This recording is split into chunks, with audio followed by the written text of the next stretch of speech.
परमेश्वर का वचन जीवंत आया। Hallelujah, hallelujah. और केवल इतना ही नहीं, परंतु उसका वचन, उसके मुख से निकला हुआ हर एक वचन आपको और मुझे जीवन देता है। हालेलुया। एक और वचन निकालेंगे, दूसरा तीमुथियुस उसका 3 अध्याय पद संख्या 16। देखें हम लोग इस वचन के बारे में कि जो भी वचन आप और मैं पढ़ते हैं, दूसरा तीमुथियुस की पत्री उसका 3 अध्याय, the epistle of 2 Timothy chapter 3 verse number 16 का केवल और केवल पहला पार्ट नंबर ए, केवल और केवल पहली पंक्ति में पढ़ना चाहूंगा। All scriptures is bread out by God. Hindi में कोई पढ़े? केवल पहला, ताकि वह तुम्हारे मनों को 16। संपूर्ण पवित्र शास्त्र परमेश्वर की प्रेरणा से रचा गया है। बस, संपूर्ण पवित्र शास्त्र from the Genesis until Revelation, ये वचन को लिखने वाला कोई और नहीं but it is the breath of God. एक और अनुवाद जो है वो कुछ इस प्रकार कहता है कि वहां पर परमेश्वर का वचन कहता है all scriptures are breath of God. हर एक वचन जो है वो परमेश्वर की सांस। Hallelujah, hallelujah, hallelujah. Hindi Bible थोड़ा सा उसको ट्रांसलेट करने में प्रेरणा शब्द लेकर के आ जाती है, पर इंग्लिश बाइबल बोलती है all scriptures is breath out by God. परमेश्वर का हर वचन जो है वो उसकी सांस के द्वारा रचा गया। आमीन, हालेलुया, हालेलुया। तो अगर हम लोग यहाँ पर इन सारी बातों को देखते हुए अब हमारे मैन्युफैक्चरिंग के ऊपर, दैट मीन्स आपका और मेरा मैन्युफैक्चर कैसे हुआ। आप लोग सब जानते हैं परमेश्वर का वचन कहता है इन जेनेसिस 1:26 उत्पत्ति 1:26 में कि फिर परमेश्वर ने कहा let us make man in our own image, आओ हम मनुष्य को अपनी स्वरूप और समानता में बनाएं। परमेश्वर ने कहा, हालेलुया। उसके बाद में उत्पत्ति 2 अध्याय पद संख्या 7 में वहां पर कुछ वचन कहता है जो परमेश्वर ने मुझसे बहुत ही अलौकिक रीति से बात करा। मैं आप लोगों के साथ में बांटना चाहूंगा। जेनेसिस 2 चैप्टर वर्स 7, उत्पत्ति 2 अध्याय पद संख्या 7, ये वचन बहुत ही स्पष्ट रीति से बात करा है। यहाँ पर वचन क्या कहता है, ध्यान दीजिए। Then the Lord God formed the man out of dust. फिर परमेश्वर ने मनुष्य को मिट्टी में से रचा, from the ground, and breathed into his nostrils the breath of life। और उसके नथनों में जीवन का श्वास फूंका। आगे वचन क्या कहता है, and the man became living creature। पता है वो जीवन का श्वास, that breath of life क्या था? वो परमेश्वर का वचन। हालेलुया, वो परमेश्वर का वचन था। क्योंकि परमेश्वर का वचन 2 तीमुथियुस 3:16 में क्या कहता है, आपने और मैंने पढ़ा कि हर एक परमेश्वर का वचन, पवित्र शास्त्र जो है वो परमेश्वर की सांस से लिखा गया है। दैट मीन्स जब परमेश्वर सांस छोड़ रहा था और वो सांस छोड़ते छोड़ते समय जब उसने आपके और मेरे अंदर नथनों में जीवन का श्वास फूंका, ये वचन ही के द्वारा वो आपका और मेरा बाबा आदम जीवित प्राणी बनने पाया। Hallelujah, hallelujah, hallelujah. Praise the Lord, praise the Lord. इसका मतलब आपकी और मेरी एग्जिस्टेंस की हिस्ट्री कोई जीनियोलॉजिकल, कोई बायोलॉजिकल और कोई सी भी लॉजिकल वाली नहीं है, बट केवल और केवल bibliological. Hallelujah, hallelujah, praise the Lord. हमारी हिस्ट्री कहीं पर, मैं बहुत कल परसों शायद मैं एक सोशल मीडिया पे एक इमेज देख रहा था। हम लोगों ने बचपन में डार्विन्स थ्योरी ऑफ इवोल्यूशन पढ़ी थी, है ना, कि बंदर रहता है, फिर धीरे धीरे गोरिल्ला बनता है, फिर गोरिल्ला बन करके फिर मनुष्य बनने लग जाता है, और उसके बाद में मनुष्य उसको लेकर के चलने लग जाता है। फिर मैंने इन दिनों जो माहौल चल रहा है उसके अकॉर्डिंग देखा कि वो मनुष्य वापस पलट करके आता है और बोलता है चल भाई मनुष्य कोई लायक ही नहीं है, वापस से बंदर बनता है। हालेलुया। ऑल्दो वो पूरी थ्योरी फॉल्स है और हम लोग परमेश्वर के वचन के ऊपर बिलीव करते हैं कि हमारी एग्जिस्टेंस जो है वो जीनियोलॉजिकल, बायोलॉजिकल या लॉजिकल नहीं, परंतु बिब्लियोलॉजिकल है। आमीन, हालेलुया। क्योंकि जिस पल वो जीवन का श्वास आपके और मेरे नथनों में फूंका गया वचन कहता है कि वो आदम जीवित प्राणी बन गया। और ये वचन, परमेश्वर का वचन बताता है 2 तीमुथी 3:16 में आपने और मैंने देखा कि ये ही वचन परमेश्वर की सांस से रचा गया और ये ही वचन यूहन्ना 6:63 के अनुसार आपको और मुझे जीवन देता है। और इब्रानी 4:12 के अनुसार यही वचन जीवित और क्रियाशील या प्रबल है। हालेलुया। वेल, अगर हम बाइबल की बात करें, बहुत अच्छी हमारे पीछे बाइबल बनी हुई है, हम लोग सब जानते हैं। और जितने भी फेसबुक के द्वारा देख रहे हैं, यूट्यूब के द्वारा देख रहे हैं, तो वो लोग भी सब जानते हैं कि ये वाला भाग जो है वो क्या है, पुराना है, और ये वाला भाग जो है वो नया नियम है ना। अभी तो एक भजन के ऊपर कहीं पर पेज खुला हुआ है, परंतु फिर भी मैं आप लोगों को बताना चाहता हूँ कि ये परमेश्वर का वचन जो है, एक बेसिक चीज जो है, अगर आप लोग अभी भी नहीं जानते हैं तो परमेश्वर का वचन 2 भागों में डिवाइड है, old testament and new testament. पुराना नियम, नया नियम। पुराना नियम जो मूल भाषा में लिखा गया था वो कुछ और नहीं परंतु इब्रानी भाषा। Hallelujah, hallelujah. अगर आप मूसा के लिए उस निर्गमन पुस्तक को पढ़ेंगे तो वहां पर हर एक बार जब परमेश्वर के दास मूसा और हारून फिरौन के सामने जाते हैं तब परमेश्वर स्वयं मूसा को बोलता है कि तू फिरौन के सामने जाकर के बोलना कि इब्रानी लोगों का परमेश्वर, the God of Hebrews, the God of Hebrews. Hallelujah. तो पुराना नियम पूरा इब्रानी भाषा में लिखा गया है और नया नियम जो है वो यूनानी भाषा। हालेलुया। पुराना नियम एक परछाई के रूप में है जो आने वाले मसीहा के बारे में बताता है, और नया नियम एक वास्तविकता, एक रियलिटी। Hallelujah, hallelujah. पुराना नियम जो है वहां पर बहुत सारी बार गॉड ऑफ हिब्रूज को बोलते हुए सुना गया होगा आपने, परंतु नए नियम में यूनानी भाषा में लिखने का कारण केवल और केवल ये था क्योंकि यीशु मसीह जिस समय पर आया था ऑलरेडी रोमी लोगों का शासन उस समय पर यहूदी लोगों के ऊपर। आमेन, हालेलुया। तो ये सिंपल सी कुछ चीजें थी। और भी अगर हम लोग थोड़ा सा इन डेप्थ अगर परमेश्वर के वचन में से होकर के जाएं तो हम लोग देखेंगे कि परमेश्वर का वचन जब कभी भी हम लोग देखते हैं, हम लोगों ने बहुत सारे परमेश्वर के दासों को देखते बोलते सुना है कि परमेश्वर आपका रेमा वचन प्रकट होने वाला हो सके। परमेश्वर का वचन 3 भागों में विभाजित हुआ है।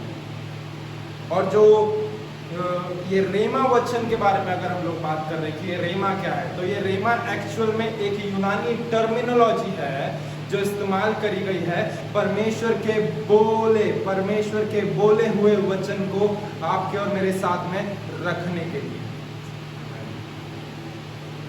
Thank you Jesus, thank you Lord.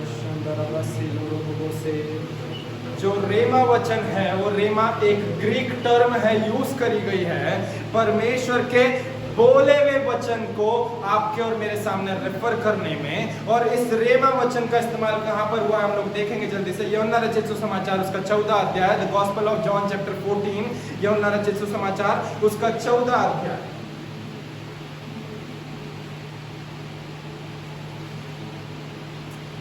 और उसका 10वां पद पढ़ेंगे।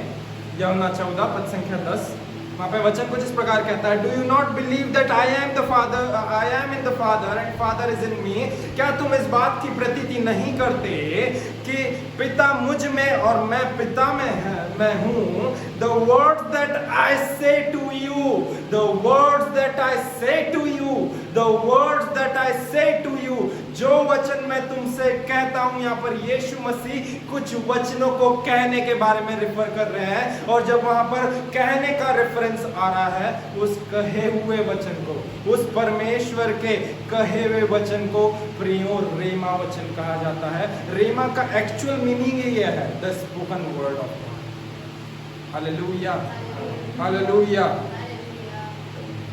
तो आपको और मुझे इस बात को समझने का जरूरत है कि सबसे पहला भाग इस वचन का जो है वो रेमा है। दूसरा क्या है, वो है एक और टर्मिनोलॉजी देखी जाती है। अगर परमेश्वर का बोला हुआ वचन है तो परमेश्वर का लिखा हुआ वचन भी है, जिसको आप और मैं अभी इस वक्त अपनी बाइबल में, अपने फोन्स में या कहीं पर भी अपने जो सोशल मीडिया की स्क्रीन पर देखने वाले हो सक रहे हैं, वो वचन जो है वो परमेश्वर का लिखित वचन है। आमीन, हालेलुया।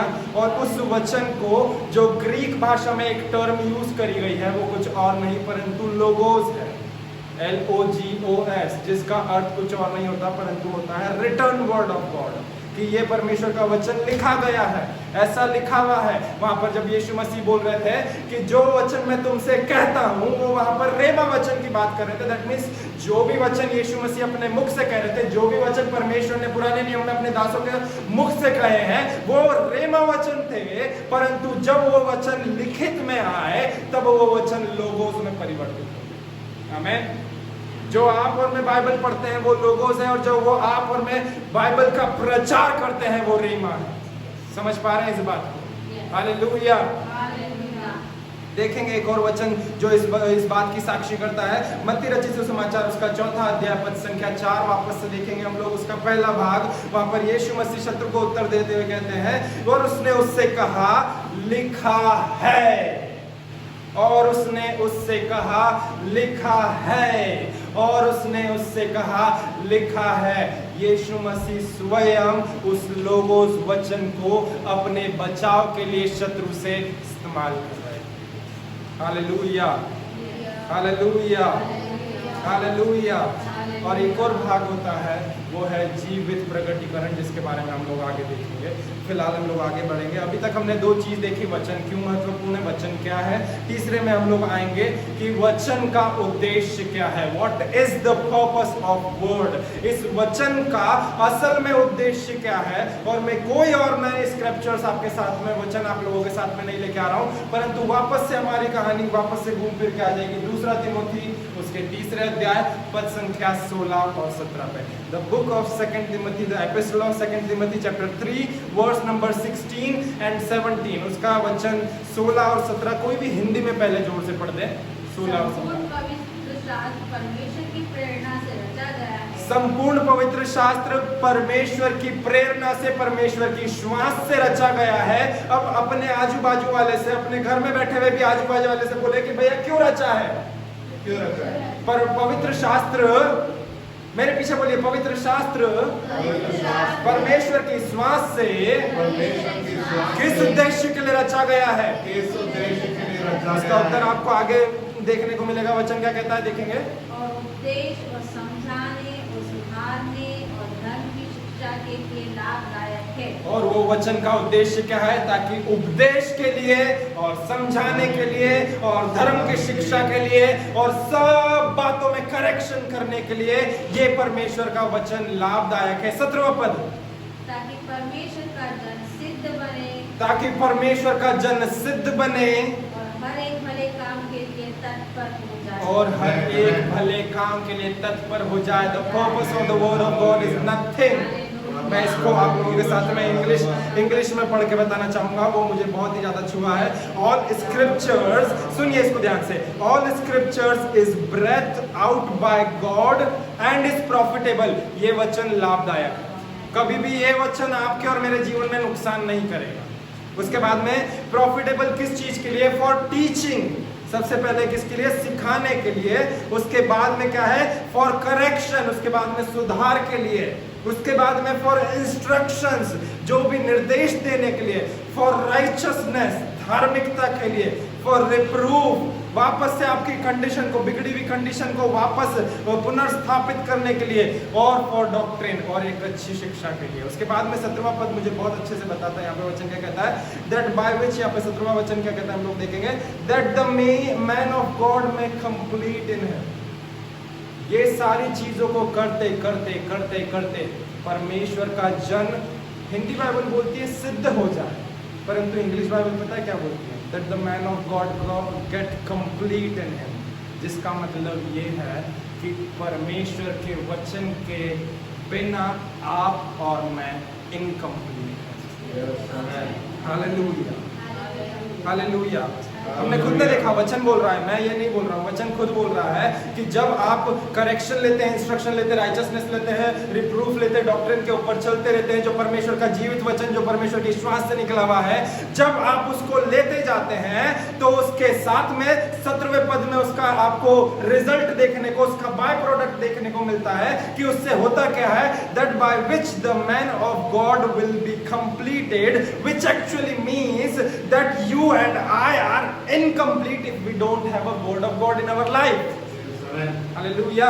Hallelujah. अगर हमारे जीवन में परमेश्वर का वचन नहीं है तो हमारा जीवन पूर्ण ही नहीं है। हालेलुया, अधूरा जीवन है। हालेलुया। तो ये परमेश्वर के वचन का केवल और केवल एकमात्र उद्देश्य है ताकि आप और मैं परमेश्वर के हर एक जन कंप्लीट होकर के भले कामों के लिए तत्पर होने वाले हैं। आमेन। अभी तक हमने देखा why word is important, what is the word of God, what is the purpose of God। अब हम लोग देखेंगे what word do to us। परमेश्वर का वचन हमारे लिए क्या करता है, परमेश्वर का वचन हमारे लिए क्या करता है। थोड़ा सा जल्दी जल्दी चलेंगे क्योंकि हम लोग समय से चूक रहे हैं। निकालेंगे जल्दी से नीति वचन की पुस्तक उसका 30वां अध्याय, नहीं क्षमा चाहूंगा, लूका रचित सुसमाचार उसका 11वां अध्याय, the gospel of Luke chapter 11। हम लोग देखेंगे कि परमेश्वर का वचन हमारे लिए क्या करता है। सबसे पहले देखेंगे लूका 11 पद संख्या 28, लूका रचित सुसमाचार उसका 11वां अध्याय पद संख्या 28। वहां पे वचन क्या कहता है, but he said blessed rather are those who hear the word of God and keep it. परंतु उसने उनसे कहा, धन्य है वह मनुष्य जो परमेश्वर का वचन सुनता है और उस पर चलता है, उसे मानता है, उसे रखता है। हालेलुया। इंग्लिश बाइबल और अच्छे से बोलती है, blessed is the man. Hallelujah. That means ये वचन आपको और मुझे सर्वप्रथम आशीष देता है। Hallelujah, hallelujah. ये वचन आपके और मेरे जीवन को धन्यवाद से भर देता है। ये वचन आपको और मुझे वो धन्य मनुष्य कहने पर मजबूर करता है। Amen, hallelujah, hallelujah. Yes, Lord. Hallelujah. एक और बात देखेंगे, जल्दी से देखेंगे, नीति वचन 30वां अध्याय पद संख्या 5, book of Proverbs chapter 30 verse 5। नीति वचन 30वां अध्याय पद संख्या 5। जल्दी से कोई भी पढ़े हिंदी में, नीति वचन 30 का 5।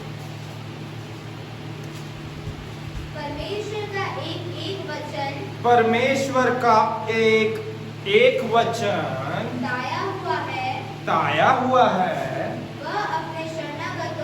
वह अपने शरणागतों की ढाल ठहरा है। अगर इसको कोई, मेरे पास में तो ऑलरेडी इंग्लिश में है सही, परंतु फिर भी इसको इंग्लिश में अगर कोई पढ़ने में सहायता करे तो बहुत अच्छा होगा। Proverbs chapter 30 verse number 5। यहाँ पर कुछ ना कुछ एक हिडन प्रकाशन आपके और मेरे सामने प्रकट होने वाला है। नीति वचन 30:5 को हम लोग हिंदी इंग्लिश में पढ़ें। Every word of God is pure. Every word of God is Pure. pure। आगे He is a shield to those. ध्यान से सुनिए, ध्यान से सुनिए, क्या बोल रहा है यहाँ पे वचन? He is a shield to those. क्या बोल रहा है? वापस से सुनिए ध्यान से। He is a shield to those. इसको हिंदी में अनुवाद करेंगे तो कैसे ये बोलेंगे? उन लोगों के लिए ढाल नहीं नहीं नहीं नहीं नहीं, He is a shield to those। ही मतलब वो कैसे संभव है? ये वचन को ही से क्यों डिनोट करा जा रहा है? मैं जब सेकंड या थर्ड स्टैंडर्ड में था तब मेरी इंग्लिश टीचर ने मुझे बताया गया था कि रोनाल्ड जब कभी भी इट का प्रयोग हो तो समझ जाना कि वो निर्जीव वस्तु के लिए, नॉन लिविंग थिंग के लिए इस्तेमाल किया जा रहा है। पर जब कभी भी ही या शी का इस्तेमाल करा जा रहा है तो वो स्त्रीलिंग या पुल्लिंग के लिए इस्तेमाल कर रहा है, और स्त्रीलिंग या पुल्लिंग जीवित व्यक्ति है। The moment when breath of God depart from us, our body will become it। वचन क्या कह रहा है? He is a, Shield to those. ये वचन तो उन लोगों के लिए ढाल है Who put their trust in Him. जो उसके ऊपर विश्वास रखते हैं। आमेन, हालेलुया, Hallelujah. हालेलुया। Hallelujah. वचन देखा हमने, इब्रानी 4:12 इस बात को साबित कर रहा है कि परमेश्वर का जीवित वचन है, वो वचन जीवित है। The word of God is living. That's why Proverbs is saying that word is, he is a shield to those। वो वचन, वो वचन को जीवित होते हुए एम्फसाइज करते हुए इंग्लिश बाइबल आपके सामने ला करके रख रही है कि he is a shield to those who put their trust in him। अब उस शील्ड का मतलब ये नहीं है, ये ऐसा शील्ड नहीं है, परंतु ये आपके और मेरे प्राण आत्मा देह के लिए एक शील्ड का काम करता है। आपके और मेरे परिवार एवं कुटुंबियों के लिए एक शील्ड का काम करता है। आपके और मेरे हर एक जीवन के क्षेत्र में एक शील्ड का काम करता है। मैं आपको ये बताना चाह रहा हूं कि जब परमेश्वर का वचन एक्चुअल में लिविंग है, जब परमेश्वर का वचन एक्चुअल में एक्टिव है, जब परमेश्वर का वचन एक्चुअल में पावरफुल है। हमने देखा नीति वचन 30वां अध्याय पद संख्या 5 कहता है कि परमेश्वर का वचन एक शील्ड के रूप में है जो उसके ऊपर भरोसा करते हैं। मैं बिलीव करता हूं ये शील्ड कोविशील्ड से भी पावरफुल है। Amen. Amen. Amen. Hallelujah, Amen. Hallelujah. जो कोविशील्ड चल रही है इन दिनों, वो कोविशील्ड के कारण भी बहुत सारे लोग जो है वो उनको वापस से बीमारी आ जा रही है, परंतु this shield is even more far powerful than the Covishield. Hallelujah, hallelujah. Praise the Lord. Praise the Lord. Hence the word of God protect us. सबसे पहला परमेश्वर का वचन आपको और मुझे आशीष देता है। What the word of God do to us, हम लोग इस बात को देख रहे हैं कि परमेश्वर का वचन हमारे लिए क्या करता है। वो आशीष देता है, वो हमें प्रोटेक्ट करके रखता है। हमने देखा कि वह तो उसके ऊपर जो विश्वास करने वाले हैं उनके लिए एक ढाल है। ढाल का काम क्या रहता है? किसी के ऊपर फेंकना नहीं, नॉट लाइक कैप्टन अमेरिका, है ना, परंतु वो प्रोटेक्शन के लिए भी इस्तेमाल किया जाता है। हालेलुया। देखेंगे एक और वचन, नीति वचन 4 अध्याय पद संख्या 20 से 22, book of Proverbs chapter 4 verse 20 to 22, 20 से 22 मैं वहां पर पढ़ना चाहूंगा और कोई इसे हिंदी में भी मेरे बाद में पढ़े। My son be attentive to my words, हे मेरे पुत्र मेरी बातों के ऊपर तू अलर्ट रहे। Incline your ears to my saying, अपने कान मेरी वाणी के ऊपर लगा। Let them not escape from your eyes, उसे अपनी आंखों की ओट ना होने दे। But keep them with in your heart, परंतु तू उसे अपने हृदय में धारण करके रख। हालेलुया। दो चीजें देखें यहाँ पर इसके बाद में कि वहां पे वचन कहता है क्योंकि जिन्हें वे प्राप्त होती है, 22वां पद कहता है, वह उनके जीवित रहने का और उनके शरीर के भले चंगे रहने का कारण है। परमेश्वर का वचन आपके और मेरे लिए क्या करता है? सर्वप्रथम आशीष देता है, दूसरा सुरक्षित रखता है, तीसरा जीवन देता है, और एक और अनुवाद कहता है for they are the life to those who found them and medicine to all their flesh. और उनके पूरे शरीर के लिए एक दवाई का, एक औषधि का, एक आपके पूरे जीवन में आपके शरीर के लिए एक औषधि का काम क्या करता है? ये परमेश्वर का वचन। ये वचन हमें आशीष देता है, ये वचन हमें सुरक्षित रखता है, ये वचन हमें जीवन देता है, ये वचन हमारे लिए एक औषधि बन जाता है। हालेलुया। देखेंगे और ये वचन हमारे लिए क्या करता है। भजन 119 पद संख्या 30, Psalms 119 verse number 30, Psalms 119 verse number 30। मैंने आप लोगों के साथ में कहा था कि आज वचनों की बारिश होने वाली है, इसलिए मैं आप लोगों का हाथ बिल्कुल भी रुकने नहीं दूंगा। आप लोगों को आपके हाथों को बाइबल के पेजेस से पलटते रहना पड़ेगा। साम्स 119 वर्स नंबर 30 हिंदी में पहले कोई पढ़े। मैंने सच्चाई का मार्ग चुन लिया है, हाँ, तेरे नियमों की और मैं चित लगाए रहता हूँ। 30 पढ़ रहे हैं या उसके ऊपर? यहाँ पे वचन कुछ इस प्रकार कहता है, the unfolding of your word gives light, तेरे वचन के आने से प्रकाश होता है। शायद 29 है, साम्स 119 का 29 या 31 में आपको आगे ऊपर नीचे कहीं पर देखने को मिलेगा कि तेरे वचन आगे है ना, शायद उसमें 30 को पूरा पढ़े एक बार। मैंने सच्चाई का मार्ग चुन लिया है, हाँ, तेरे नियमों की और मैं चित लगाए रहता हूँ। और मैं तेरी चितौनियों में नौरीन हूँ, हे यहोवा मेरी आशा ना तोड़। भजन संहिता 119 का 130 पढ़ना, क्षमा चाहूंगा, 130 भजन 119 का 130। तेरी बातों के खुलने से प्रकाश होता है। तेरी बातों के खुलने से क्या होता है? प्रकाश होता है। तेरी बातों के खुलने से, वहां पर इंग्लिश बाइबल और अच्छे से पता है क्या कहती है? The entrance of your word, the entrance of your word, तेरे वचन के आ जाने से प्रकाश आता है। हालेलुया। वो वचन आशीष देता है, सुरक्षित रखता है। वो वचन आपको और मुझे औषधि के रूप में बनता है, जीवन देता है। और वो वचन आपके और मेरे अंधियारे भरे जीवन में से हमारे जीवन में उस लाइट को लेकर जाता है। इन द डार्केस्ट आवर वो वचन आपके और मेरे लिए एक उजियाले का काम करता है। परंतु वहां पर इंग्लिश बाइबल का एक और अनुवाद क्या बोलता है? The unfolding of your word gives light. जब इस वचन को अनफोल्ड करा जाता है तब वो लाइट आती है। दैट मीन्स जब ये वचन फोल्डेड रहेगा तो क्या लाइट आएगी?